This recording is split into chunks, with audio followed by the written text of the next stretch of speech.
Yes, now bless now, people. There's Rocksteady at King of the Pit TV. Signing in, we just listened to Warbringer. We listened to the album Weapons of Tomorrow by Warbringer. It was recommended on Patreon by my supporter Lance. Much appreciated. He put me onto some very good metal as of recent. And no doubt even more so, because this was a good record. I've never listened to Warbringer before. From first glance, after listening to him, I didn't know if this was a band that had been going for the best part of a few decades. You know, you just never know with how many records some of these old school thrash bands are bringing out. But turns out this is a more modern band. I don't know when this band came about. We're going to learn a little bit about them next if there's any information on the Wikipedia. But this was a good record. Well, I say it was a good record. Let's get into it. I like the thrash metal components. We break this record up a lot. I was very, very content first three tracks, and then we got into the fourth track, 7-minute long epic Defiance of Fate. It was okay. A little bit of a twinkly number. Little bit of an insight into the blackened element of this band. Then we separated that from another like black metal number with Unraveling. Now, from this point in the album, it tends to get a little bit messy, I think, purely because if you're into thrash metal, you want to hear a little more thrash metal. I don't necessarily want to... They don't incorporate the thrash and the black metal elements like cohesively enough. You're either getting a black metal track or you're getting a thrash metal track, and that's a bit bizarre to me. So I didn't really think too much of that. The production value was really good. The drummer was tight as hell. Lead guitars were absolutely spot on. Too many guitar solos for my liking, but the lead guitars were very good, like very pleasant to listen to. I think the highlight of this band most definitely was the rhythm guitars. The rhythmic element of this band was pristine, really good. And arguably when it comes to thrash metal, it's the rhythm you want to be listening out to. It's the rhythm, it's the riffs. Whether it be fast, high intensity, high pace tremolo picking, triplets, mid-tempo chug riffs, breakdown, which we had one in here.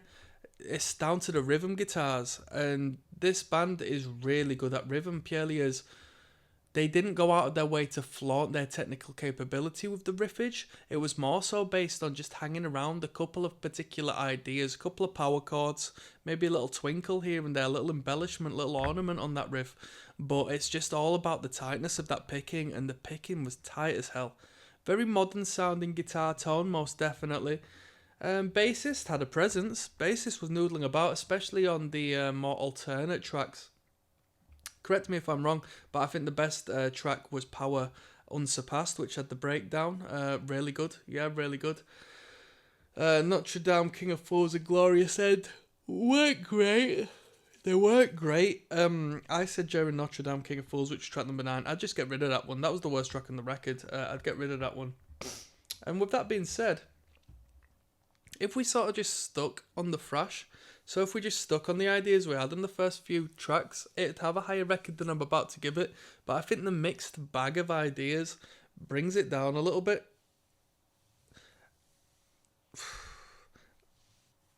I preferred it to the Destruction record from the first couple of tracks, and I said that. So it's a shame I'm going to give it a rating as such.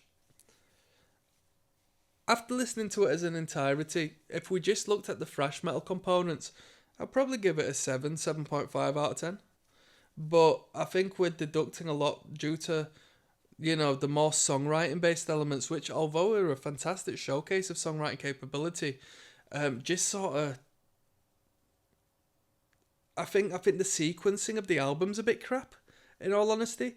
The track listing, the way they've sort of organised these different ideas, because the problem here is the middle of the record. Defiance of Hate, 7 minutes long, right? Near to no mosh. Then we've got Unraveling, which isn't the best thrash track, which then goes into a black metal song at 7 minutes 13.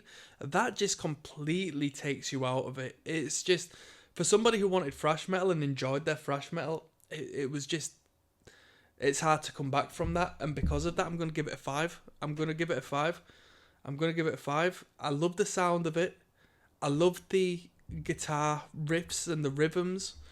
I like the vocal. The lyrical content's really good, and I think the songwriting is out of this world. I think the songwriting in this band is really good, but I just can't be doing with the sequencing of the record and all these, you know, pick one side or the other. Pick one side or the other. I'm not here to listen to the black metal unless you're a black metal act or you're a blackened act, and you're not blackened all the way through. You're a thrash metal band one time, and then the second time you're trying to like really just give this black metal instrumental, and I can't deal with that. One like ballady sort of twinkly song was good enough for me, but that was it. And then it got sort of ruined by the last two tracks. The songwriting in Glorious End, the last track, was really good, but there wasn't necessarily any instrumental that sold it to me. I wanted to hear some mosh riffs. Notre Dame was crap, so the last two tracks were a bit funny. But with that being said, I'm happy to have heard Warbringer, and that was my final review. So let's see if there's any info on this on Wikipedia that we can comment on. If so, you'll see me again. If not, we'll leave it down. We'll move on to the next record. Catch you a bit.